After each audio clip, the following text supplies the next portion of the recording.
Well, Richard, welcome to Kicking Tables. We're glad to finally get you on. Glitches aside, but here we are to talk about Pox. I keep screwing up the name of your game. It's almost like a tongue twister. Pocket It is a bit, yeah. Pixel Artist. Uh, That's the one. and it's coming on Tuesday to Kickstarter. In fact, it's going to be there today while everyone's watching this video. But tell us about your tongue twister of a game. Yeah.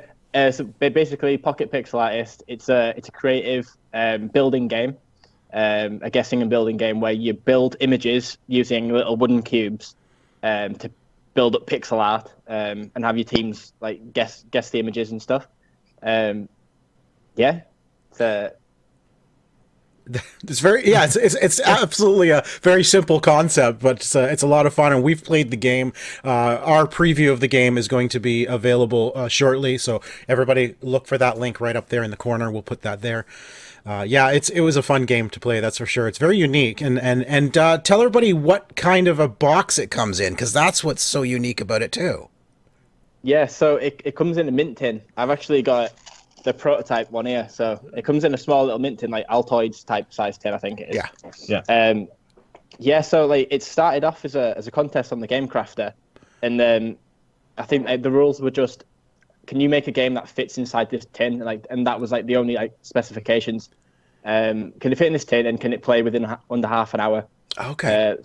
So I was sat there and I was like, well, I've been making games for a couple of years now.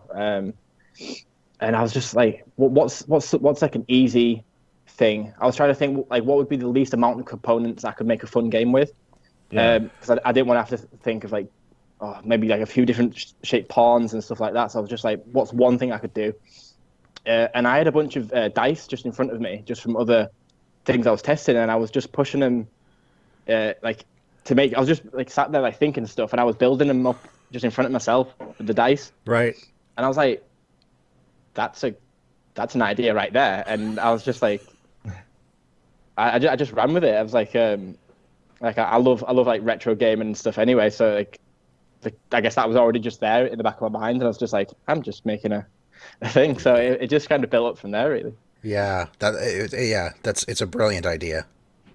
Yeah. So Thank you. so this was just that sort of one of those peanut butter chocolate moments where you're there, it was in front of you, and that's what sparked the origins of this game. That's fantastic. Yeah, it's like I've always been envious of people who can make pixel art. Yeah. And like all these indie games that are coming out, and they've got like this superb art style. Yeah. And I've just been a fan of it for ages. So yeah, when I started doing it, I was like, I guess if I can't do it digitally, I could do it physically with little blocks. Right. So it kind of, yeah. So I was just like, this is cool, and I just like the aesthetic of it. So I was like, Yeah, give it a try. it's kind of like basically like a Pictionary, but in pixels. It's Yeah. pixelary. I was gonna say like how I originally put it on the Game Crafter page. I said Pictionary for people who can't draw. Oh, nice. Yes. Well, that's exactly it. I don't play Pictionary because I can't draw, and it's just terrible. But I could maybe create something with wooden blocks. But even that, it's not easy. I'm going to tell you, it's not easy.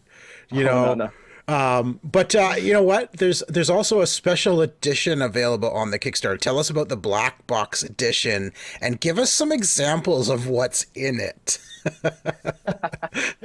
So basically, Chris from Rampage Games, Chris Rossetti, he came to me about starting the Kickstarter in the first place. I think he was the judge on the Mint Tin contest at the beginning. Okay. And he liked my game, and obviously he came to me and Chris Rio about it. So we were just trying to think of things that could like build up onto on the Kickstarter, and Chris instantly was like, "I want to do a not safe for work version of this game," because he's like, "I think it has potential for it." And at first, I was like, "Oh, I don't think it needs not safe for work." I was just like, maybe we could just add a few new colors and stuff. But then the more like we talked about it, I was just like, this would be so funny if we can just get so many like fun things. And then so the Black Box edition, it's double the cards with 40 extra cubes, like 4 different colors. So you get the base game in there, and you get the not safe for work cards in there as well. And it comes in a slightly bigger black tin, and it has like all unique artwork on it. Artworks are all done by my brother Nick, So All Coop Games is me, my brother Robert, and Nick. And Nick is our artist for everything. So he did a really good job with that. So we've got unique art. So some of the things in it. Yeah, I'm really curious to know what some of the not safe for work images might be that you're asking people to put together. Right. Okay. Let's go straight into one that's definitely not safe for work. Pegging, that's in there. Okay. Then you have like more like I guess violent type things. So you have like different types of weapons and stuff like that. And then there's quite a few drug paraphernalia in there as well. So you get syringe, you get just stuff like that, really. Isn't that funny how when somebody thinks NSFW, they immediately think sexual, not violent? And so it's interesting that you're going violent with some of this stuff, imagery too. Yeah, well, it just takes away from wanting to play that with your children, I suppose. I guess, certain things. So yeah. Yeah, it was like while me and my brothers were talking about it, I think some of them were just like, I don't think it needs too much sexual stuff in it. We should just kind of do sprinkle a few of them in. So there is a few in there. So we went for more violent stuff, and we'd be like, well, we need to think of quite a few like words to build up this expansion, basically. So we said, how about we just do fun, challenging words, because building stuff with the cubes is quite difficult in itself anyway. So even if we put some more safe for work stuff in there, but they're just really difficult. So there's stuff in there like, I can't remember off the top of my head. There's quite a lot. That's okay. And I've only just finished getting through them all, but that's awesome. Yeah, I'll send you a list of them. All right. I want to know personally, from when you've been testing the game, playing game, what are some of your favorites that you've seen from the favorite words, and again, I'd love to hear some of like the art that you've seen created in order to try to get those across. Well, just for the added. So did you play like a full round of it? Have you all played a full 4 rounds? Yep. Yeah. When it comes to round 3 and you have to build in only the one color. Yeah. What I did was, when building the cards, I deliberately put things that were one color on the wrong color. So when it comes to that round, you're deliberately building something wrong. Yeah. And I made lemons green, so everyone was thinking it was limes. So that was just funny, just because of watching everyone get really confused at it. But you want them to get it right, don't you? Well, I guess for that round, you're trying to get the other team to kind of mess up so you get the points. That's true. Right. Yeah, you got a point. But I made just someone was trying to build green spaghetti, and just no one could understand what it was. Like because the plate was green and then the spaghetti was green. It just looked like nothing, but it was just the funniest thing. It's Cthulhu. Yeah. Yeah. The best thing about it is like we always took it down to the pub to play, so we were technically making drinking rules for it before the black box edition was even thought about. So like that's just how fun it is. It's just like another funny one off the base game. Monster Truck was on there originally, and that was like quite a difficult one for people to try to do, especially in the 1 minute time frame as well. Well, yeah, and there's not that many cubes to create something like big. You know, you do run out of cubes fairly quickly. Yeah, give me like 30 tins worth of cubes, and I can create pretty much anything. Masterpiece. Yeah. Yeah. But with limited. With the base game as well, like there's some colors that you really need in there. So that's why we've added them to the deluxe one, because there's more room for them. Yeah. Right. Like brown, orange, pink, and purple we've added to the new one. Yeah. Yeah. Did you have any trouble creating this game? Did you run into any issues as you were developing it? Like, what were some of the hardest things to actually get right and balance out as you were creating the game? Well, besides my spelling and having to go back through all the list of words, redo them all, the next one was just trying to figure out a way how each round could be different without it being like, I guess, too similar. Like with round 1 was where we struggled the most, because originally it was each team would be building the same word, and it would be who has the best artwork. And originally it was the rest of the team would decide on whose was best, and it was like an honesty rule. But Okay. we were thinking, I don't think that would really like fly, because everyone would just choose the team that they're on, wouldn't they? Right. Yeah. So me and Chris Rossetti were like really trying to like think of like how we could do it, and we were bouncing back ideas for a couple of months because we just couldn't feel away how it was balanced, and we thought the other three rounds were quite unique and balanced enough that they didn't really need changing. So what we ended up with was the version you played, where each team it's like a race to guess first, and then depending on which position you're in, you get more points.